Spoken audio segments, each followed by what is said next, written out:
You are going to die. Also, everyone you know and love will also die at some point, some possibly sooner than you.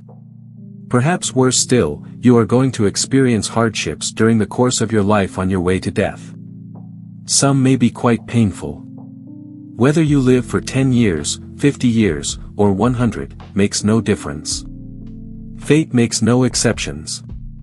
Each of us can expect to have things not go our way at several points during our lives, and some of us will lead lives that will be completely unpleasant and consistently experience great pain and suffering.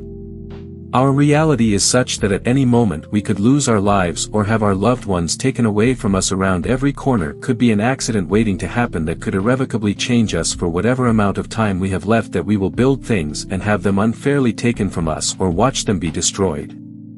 The question is not how do we stop these things, because we can't. The question is, how do we best live in a world where these events are not a possibility, but a reality? Is it possible to find tranquility and happiness in such a world? Many of us cope with the harsh nature of this life by burying our head in the sand and pretending like the realities of death and hardship don't exist. We employ this strategy until these events are staring us in the face and we are forced to confront them totally unprepared. I believe that this is the worst possible way to go through life, and that even though suffering and tragedy are a given, tranquility and happiness are still possible. I would argue that the ancient practice of Stoicism provides us with the tools we need to live a happy and tranquil life, regardless of how much pain and suffering we experience or how long or short our lives end up being. This paper is written for everyone.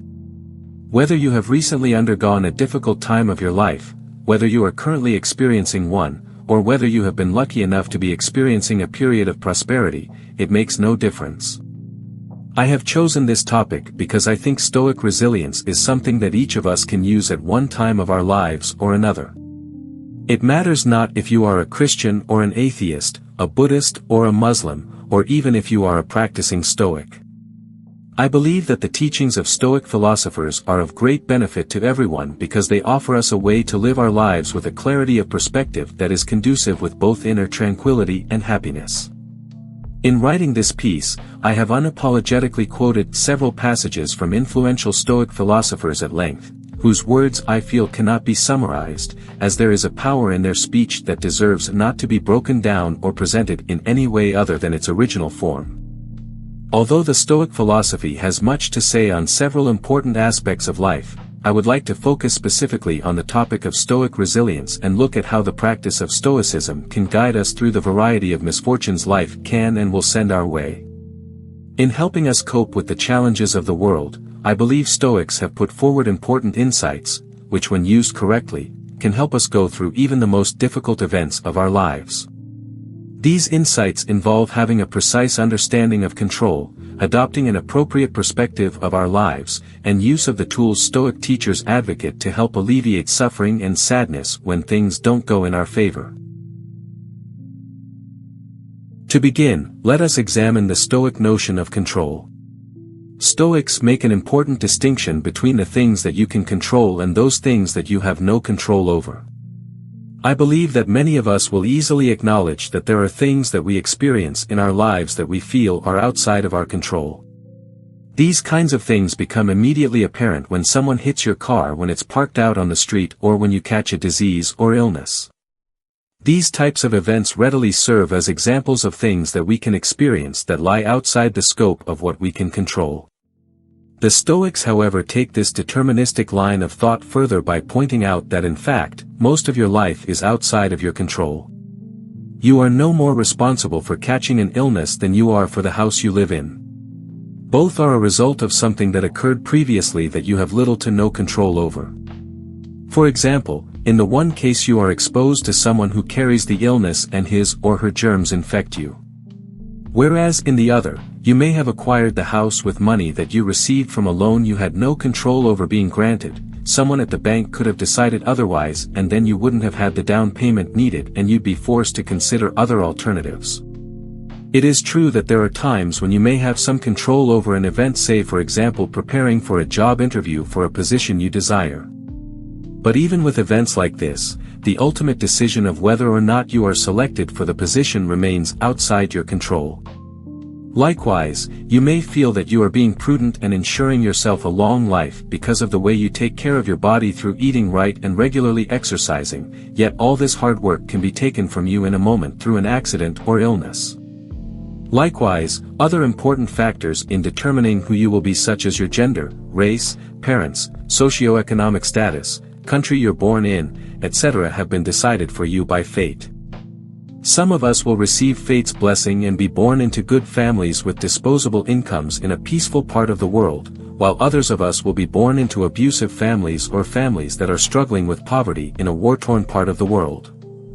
Some of us will be born with fantastic genetics and talents that we can nurture into something great, while others of us will struggle with disabilities and achieve very little. Most of us will live average lives and attain mediocrity. Epictetus went as far as saying, "We are like actors in a play. The divine will has assigned us our roles in life without consulting us. Some of us will act in a short drama, others in a long one. We might be assigned the part of a poor person, a cripple, a distinguished celebrity or public leader, or an ordinary citizen. Although we can't control which roles are assigned to us, it must be our business to act our given role as best as we possibly can and to refrain from complaining about it.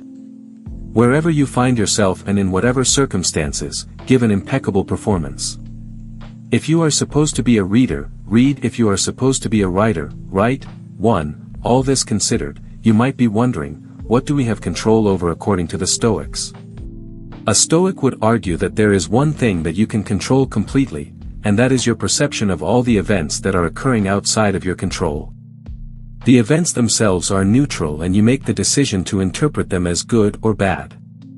Going back to the example of getting a disease or illness, something that you may have tried to prevent, but ultimately, have little control over. A Stoic would advise us to recognize that we have very little influence over illness, and as hard as we work to prevent illness, sometimes nothing can be done to stop it, and so we should waste no time stressing about it and should instead acknowledge that sickness and disease are a natural part of life.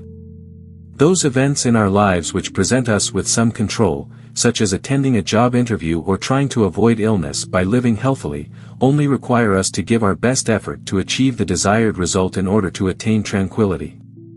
In other words, in order to attain tranquility we must do our best to get what we want and leave the rest to fate. As an educator, I often tell my students before an assessment that they should not stress out about the test results, as they only have some control over this. As much as they may have studied and prepared, ultimately, they cannot completely control how well they do. Instead, I advise them to study and prepare for the assessment as hard as they possibly can given their circumstances, because whether they then pass or fail, they will know that they did everything in their power to get the best result. Tranquility here lies in the knowledge that one did as best as t. The second Stoic insight into resilience I would like to look at focuses on our perspective and directly builds off Stoic notions of control. Just as we need to acknowledge our limited scope of control, Stoics believe we must also do our utmost to ensure that we live in the present. By living this way we limit the amount of grief or pain we can experience by controlling our perception to look only at what is in front of us. As Aurelius explains, forget everything else. Keep hold of this alone and remember it, each of us lives only now, this brief instant. The rest has been lived already, or is impossible to see. The span we live is small as the corner of the earth in which we live it. Small as even the greatest renown, passed from mouth to mouth by short-lived stick figures, ignorant alike of themselves and those long dead. This kind of thinking is meant to reduce anxiety for a past that is unalterable and a future that has yet to occur.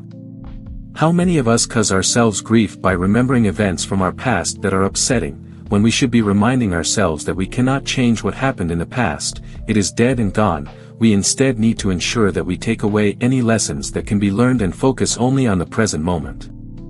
Likewise, how many of us emotionally look into the future and become scared or anxious for things that have yet to occur and possibly may never come to be? Our imaginations are incredibly powerful and if left to their own devices can conjure up a million ways to disrupt our tranquility for things that have yet to happen, have already passed, or were never within our control in the first place. We are incredibly good at being seduced by negativity, and as Seneca wisely points out, a man is as unhappy as he has convinced himself he is.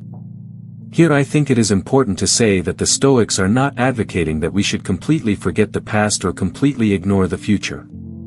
Stoics are saying that we must perceive both the past and the future carefully, through a rational lens. We learn by experiencing and remembering. This is how we grow as individuals.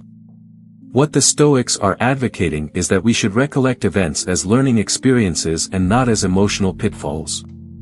Any negative event in your past stands as a learning experience, and if you can view it dispassionately, you will maintain tranquility, while learning from your mistakes. A great way you can do this is to use the control you have over your perceptions to perceive all the events of your life as harboring some good. As Epictetus tells us, as you think, so you become.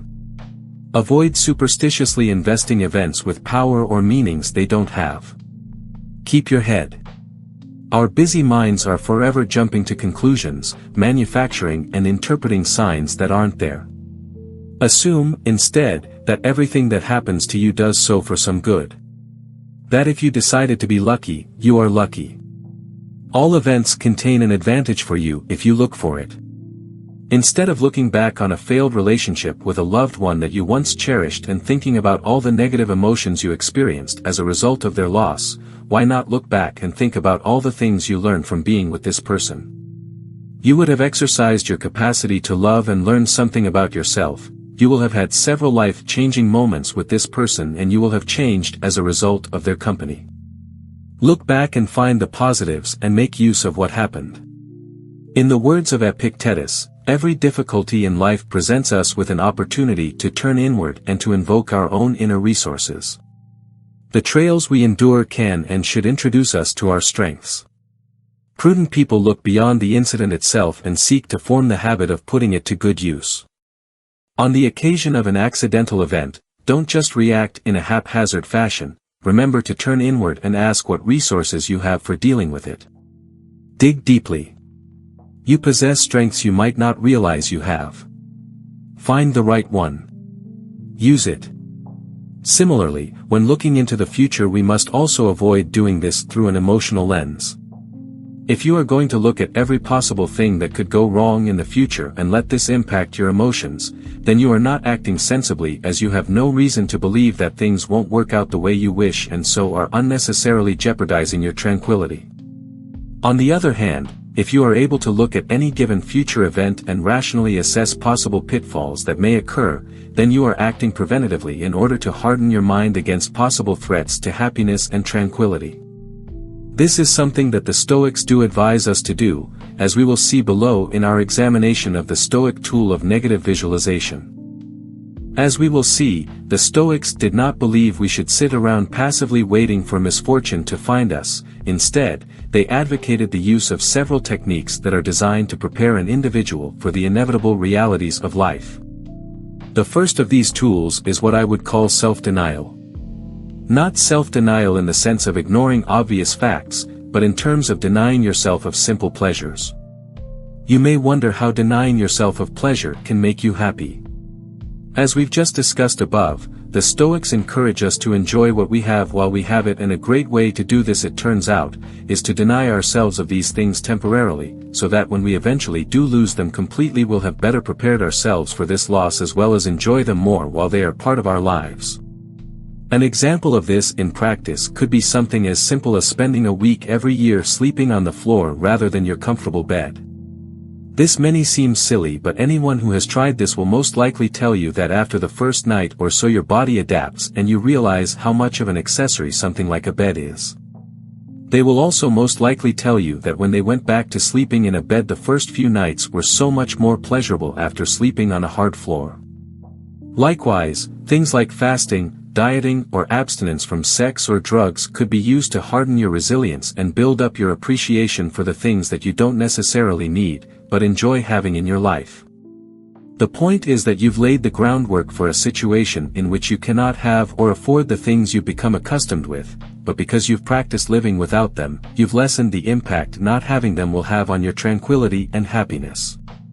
During these times, you will perhaps realize how little you need to actually be happy when you have the correct frame of mind. Seneca best emphasizes this belief in one of his letters. Set aside now and then a number of days during which you will be content with the plainest of food, and very little of it, and with rough, coarse clothing, and will ask yourself, is this what one used to dread? It is in times of security that the spirit should be preparing itself to deal with difficult times while fortune is bestowing favors on it. Then is the time for it to be strengthened against her rebuffs. In the midst of peace the soldier carries out maneuvers, throws up earthworks against a non-existent enemy and tires himself out with unnecessary toil in order to be equal to it when it is necessary. If you want a man to keep his head when the crisis comes, you must give him some training before it comes. Very similar to self-denial, a second Stoic tool for building resilience is known as negative visualization. Negative visualization is about actively thinking about any given situation in your future and assessing what could go wrong. If you are in a relationship, then you may consider what it would be like if you were to lose your partner. If you are engaging in some kind of risky activity, then you may consider possible accidents that could happen, etc. By doing this, the Stoics believe that we harden ourselves to possible misfortunes that lie waiting for us in our future. This may seem like it conflicts with the idea we discussed above about living in the moment and not letting a future that has yet to come to be distress you, but we must remember that the Stoics discouraged looking into the future emotionally, not rationally. To put this another way, a man who imagines a possible future where he is not selected for a position he desires after an interview using his emotions will likely only cause himself stress and anxiety. He will wait anxiously every day for bad news that he has not been selected and stress about what he could have done differently. If the man's visualizations turn out to be correct and he is not chosen, then he only opens up the door for more negative emotional responses to disrupt his mental state. Even if this man is eventually selected for the position he desires, he has spent his time between the interview and the decision in an unnecessarily negative frame of mind. However, a man in the same situation who is basing his projections in reason will consider the fact that he prepared as best as he possibly could for this interview and realize that the decision is out of his hands. He will consider alternative options should he not be selected for the position and be prepared for bad news, but crucially, not necessarily expected. In closing, I believe that Stoicism offers each of us an effective way to deal with the harsh realities of our existence because it asks us to focus not on events outside of our control, but instead on our perceptions towards these events. It may be true that each one of us will cease to exist one day, but this is natural and nothing new. Billions of people, all with lives as rich and complex as our own, have come and gone, and billions of people yet to be born will also share a similar fate. Fearing the end of your own life, like it is some kind of unnatural evil or something that is being done against you specifically, is foolhardy. Equally foolhardy is to go through life dreading the end of it. Consider and expect the end, but don't let irrational emotions cause you distress. Instead, embrace the moment you currently find yourself in. Likewise, any misfortune that befalls you will have happened hundreds of times to countless people, and in the grand scheme of time your situation will not be unique. In this regard, you are not alone. Instead of trying desperately to cling to things that you have little to no control over, focus on your perceptions and view the events of your life as being essentially positive. One man may view the loss of his worldly goods as a tragedy, while another as a chance to start anew. The only difference between them is their perspective. I think the Stoic message of resilience can be summed up simply by saying that we should enjoy what we have while it is ours, but understand that these things never belong to us, realize that we have no control over how long these things will last, and that the only difference between happiness and sadness lies in our perception of events and not with the events themselves. If we are able to do this, then we will find that happiness and inner tranquility are possible despite whatever narrative fate has written for us.